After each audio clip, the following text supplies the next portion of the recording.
হলো খালেদা জিয়া, চিকিৎসা, গণতন্ত্র, আগামী বাংলাদেশ। এই বইতে কি আছে?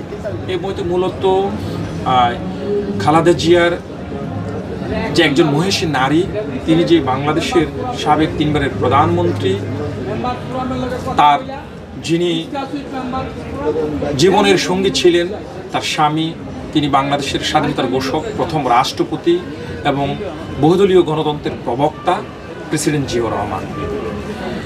প্রেসিডেন্ট জিয়াউর রহমানের রেখে যাওয়া বহুদলীয় গণতন্ত্রকে মানুষের জন্য বিকশিত করেছেন খালেদা জিয়া। বাংলাদেশের বিভিন্ন রাজনৈতিক প্রেক্ষাপটে বাংলাদেশের রাজনীতিকে ধ্বংস করার জন্য যে প্রেক্ষাপট তৈরি করা হয়েছিল, খালেদা জিয়া বিভিন্ন সময় প্রধানমন্ত্রী হয়ে এই বাকগুলোকে উন্মুক্ত করেছেন জনসাধারণের জন্য।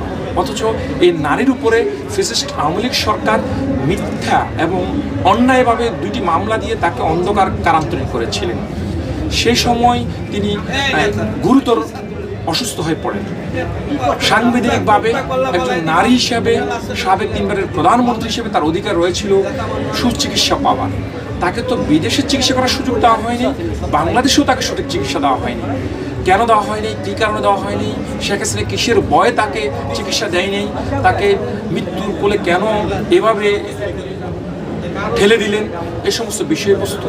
এর বাইরে বাংলাদেশের রাজনীতিকে উন্মুক্তকরণের জন্য, 18 কোটি জনগণের জন্য, এই দেশকে সুন্দর করে সাজানোর জন্য একমাত্র যে খালেদা জিয়াকে রাজনৈতিক সর্বোচ্চ জায়গায় আসা প্রয়োজন, সেই বিষয়টির এখানে সংক্ষিপ্ত উল্লেখ রয়েছে।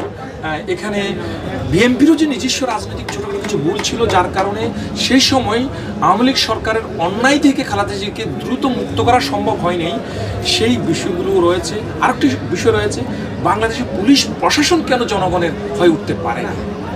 অর্থাৎ সর্বসাকুল্যে খালেদা জিয়াকে কেন্দ্র করে বাংলাদেশের রাজনৈতিক যে অবক্ষয়, সেটা থেকে কীভাবে মুক্ত হওয়া সম্ভব এবং খালেদা জিয়া যে বাংলাদেশের একটা প্রতীক, সেই বিষয়টা এই বইতে অন্তর্ভুক্ত রয়েছে।